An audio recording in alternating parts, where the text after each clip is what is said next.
आजेगाव येथे उभारलेल्या छत्रपती शिवाजी महाराज यांच्या पुतळ्याचे अनावरण मनोज जरांगे पाटील यांच्या हस्ते करण्यात आलं।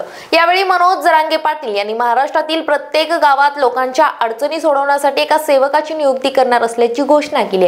राज्यातील प्रत्येक गावातून एका सेवकाला 22 फेब्रुवारी ते 22 मार्च पर्यंत येण्याचे आवाहन जरांगे यांनी केले। काही जाती धर्माच्या बांधवांना मी आतापर्यंत दुखावलेलं नाही, कधी दुखवणार सुद्धा ना। कधी दलित मुस्लिमांना कधी बोललो नाही, सामान्याला कधी बोलणार नाही ना। कधी धनगर बांधवाला ना, बजारा बांधवांना ना, 18 पगड जातीतल्या कुठल्या बांधवांना, सामान्य जनतेला एका शब्दाने दुखवलं नाही आणि कधी दुखवणार सुद्धा। आरक्षण मागतोय म्हणजे जातीवाद नाही। माझ्या गरिबांच्या लेकराला ते भविष्यासाठी लागतंय म्हणून ते मागतो आणि ते मागणार। जर कोणाला तो जातीवाद वाटत असेल तर त्याला माझा नाईलाज आहे, मी ते घेणार आहे आणि समाजाला देणार आहे। या आनंदाच्या सोहळ्याच्या निमित्तानं 2-3 गोष्टी केल्या तरी खूप। पहिली की वैयक्तिक असो, सामाजिक असो किंवा राजकीय तुमचा वाद असो, तो सोडून सगळ्यांनी आनंदाने आणि एकजुटीनं राहून एकमेकाला सहकार्य करा, हे महत्वाचं आहे।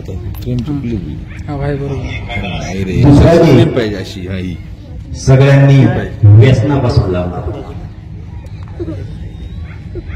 जर दारू किंवा कोणतं व्यसन करत असाल तर फक्त व्यसनापासून लांब जा। आपलं कुटुंब आणि आपला समाज सुखी झाल्याशिवाय राहणार। फक्त व्यसनापासून लांब जा आणि कायम एक होता, कसलेच मतभेद येऊ देऊ नका। व्यसनामुळे आपल्या कुटुंबाचे हाल होत आहेत। आपले पाहुणारावळे आपल्यावरती नाराज होतात, आपले गावकरी सुद्धा आपल्याजवळ बसत नाहीत, आपले मित्र सुद्धा आपल्यापासून लांब जातात। म्हणून आपण व्यसनापासून लांब जा। तुमच्या गावात घेतात का? तुम्ही कोणीच बोल ना, कोणीच नाही बरं का तुमच्याकडे?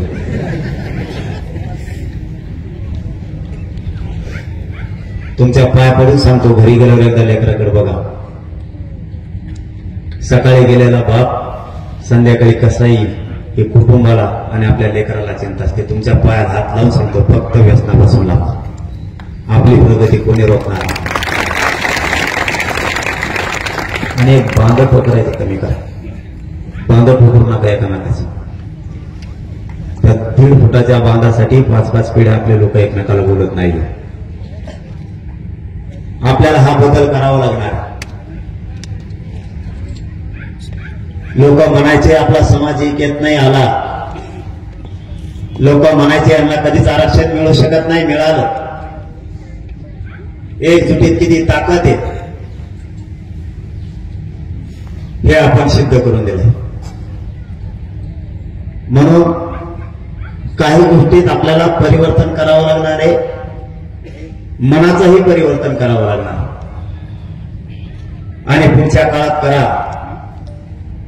तुम्ही जर एकजूट राहिले बाकीचं मी बघतो, कोणचं सरकार असो,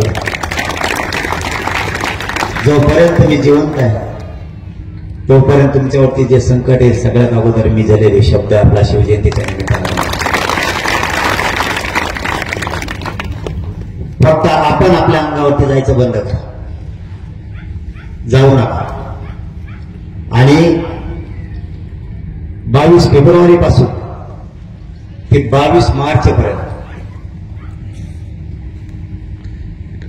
आपल्याला काही गोष्टी कराव्या लागणार आहेत म्हणून या महिन्याच्या काळात आपण करायचं ठरवलं। हे शेवटच सांगतो आणि थांबतो।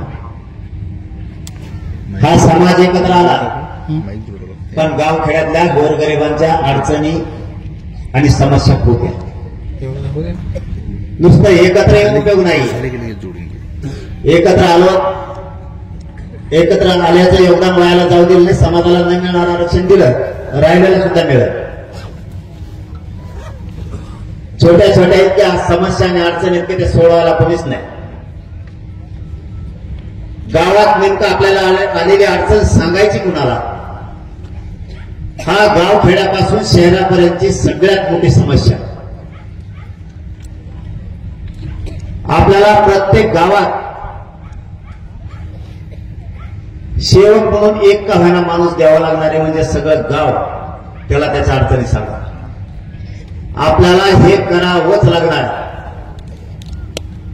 नुसती गर्दी आणि मोठमोठ्या सभा यातून समस्या लोकांच्या सुटणार नाही.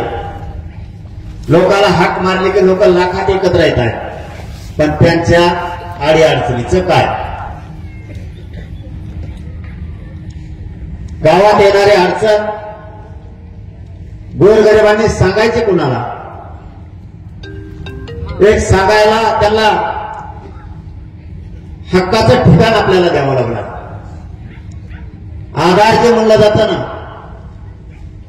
गोरगरिबाला कसलीही अडचण आली तरी ते सोडवण्यासाठी तालुक्याला आणि गावाला एक पोरगा आपल्याला द्यावं लागणार आहे, म्हणजे सगळे गावकरी त्याला आलेली अडचण सांगू शकते. एकमेकाच्या समस्या आणि एकमेकाचं दुःख आपल्याला सगळ्यांना माहीत झालं पाहिजे.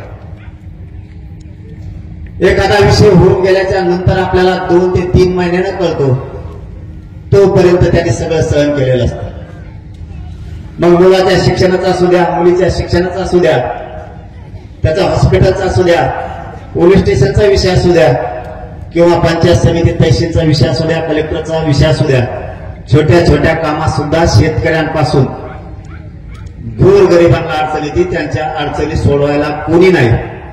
म्हणून गावात एक माणूस असलाच पाहिजे की गावकऱ्यांच्या समस्या जाणून घेऊन तेव्हा सोडवायच्या.